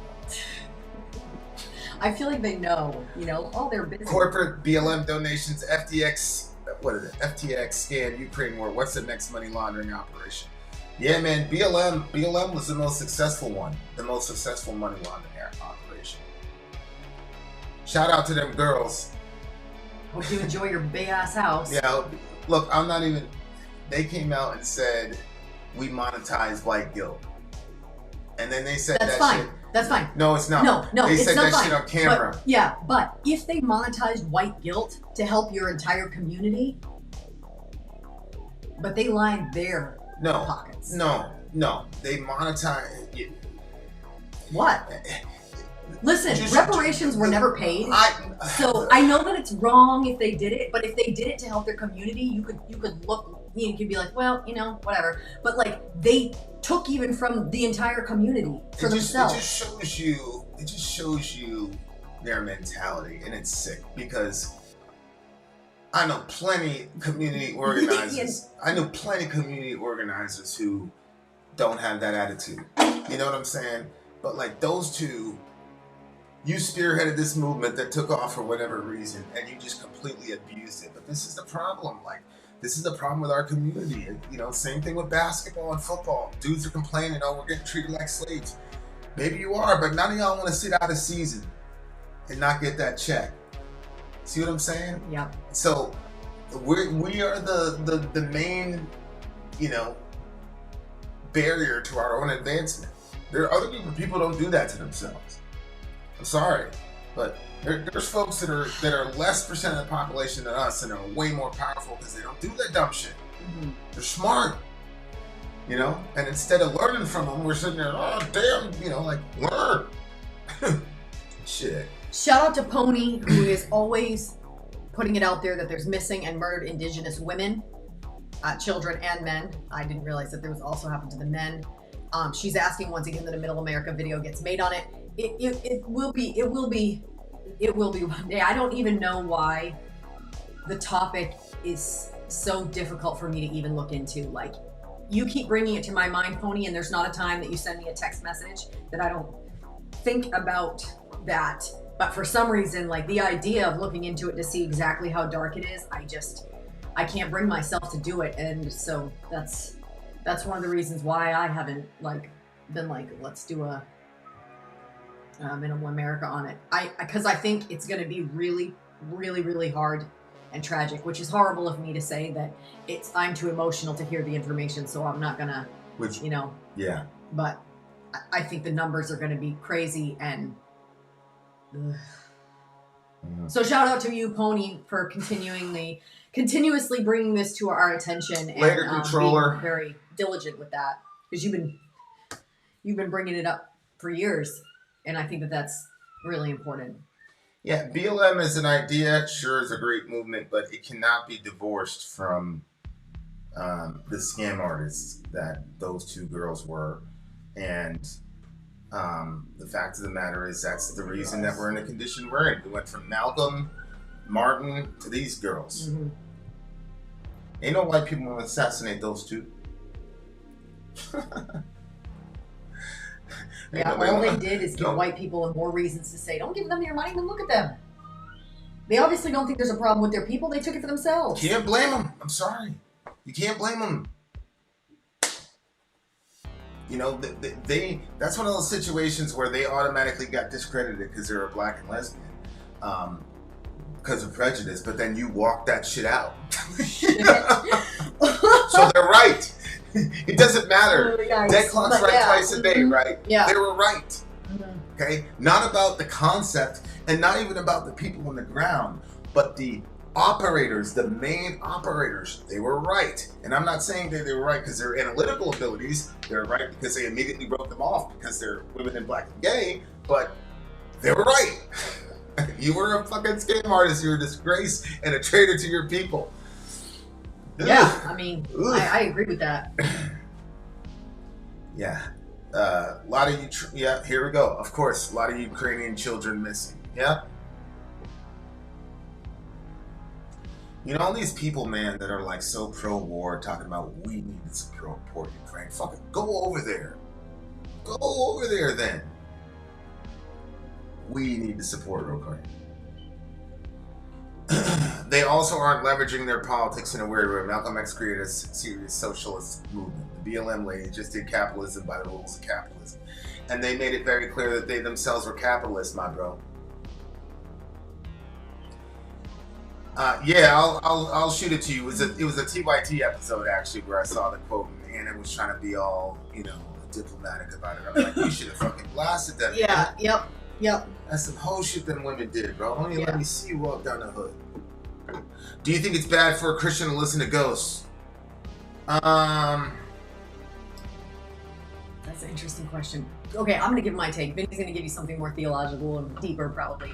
I think there's a verse in the Bible that says that if you believe something to be sin and you do it anyway, it's sin to you. Right. So I don't think that necessarily that listening to ghosts is sinful, but in its nature. But I do think that how it influences you and what the intentions of your heart is when you listen to it, or how the intentions of your heart get changed when you're listening to it, is very, very important. And so I think to the individual person, it's going to be individuals they're walking. That's part of the uniqueness of spirituality in the Christian religion, is that it's not just one way and there's not just one answer. It is different to the individual. It does talk about loving your neighbor, in the sense that, let's say for you listen to ghosts and it's actually a spiritual experience that actually ends up bringing you closer to the one true God, then that's great for you. But if you have a friend that's like, every time I listen to ghosts, I feel like it's dark and I feel like it's satanic and whatever, and you put that on in front of them, then that's no good. That's like drinking a beer and passing a beer to somebody who's, you know, try to be sober for a while. So that would be my answer. Yeah. No, that's good. That's a good play. That's right. I don't have anything to add. Well, then change the lyrics, Mr. Epp. I do that all the time. Oh, me too. Mm-hmm. Just change the lyrics when you sing. All the time. It counts. Later, because you know what, to be honest with you, when I change the lyrics and the song becomes something spiritual to me and it was something that was supposed to be like against that, I feel like that's a way of like taking the sword and turning it against the enemy. Because if the song is you know, crazy in nature and singing stuff that's contrary to what you believe or whatever, and then you flip it and it becomes a spiritual song that actually brings you closer, then you know you flip it on its head. That's how you rob the devil with his own gun. Right. Turn the sword, buddy. Do you ever wonder if God is up in heaven getting upset at Christians for being so bad at making music that Christians that are listening to secular bands? No, I think you're right. I think God is more upset about us not putting in the effort to be good musicians. Let me say it that way. I just... What? It's so disappointing. Like, really, there has just not been a lot of, like, actual growth in the music or the movies. Like, the last one we saw was, like, better than the other ones, but it's not, like, friggin' 25 years better. No. And that's what is, like, disappointing. I'm like, what do you mean? Especially... Chosen is doing pretty good, though. Yeah, Chosen. But especially, like, with the music, I'm like... Literally, you're saying that you're playing for the Most High God, and your music is that bad? I mean, look, we had Mozart, we had Beethoven. I mean, let's not all the classical guys. Those are ours? Those are our guys. Oh wow! Take that, Ben Webb. Handel's Messiah is like probably the greatest orchestral piece of all time. But Bach wasn't. Bach, Johann Sebastian Bach. Yeah, he's a Christian too. Well, no, he's on our team. We're gonna have to like him. It's all, you know what I'm saying? I don't know when we all turn into Ned Flanders. But we out of here, people. Vin out. Sori out. Gone.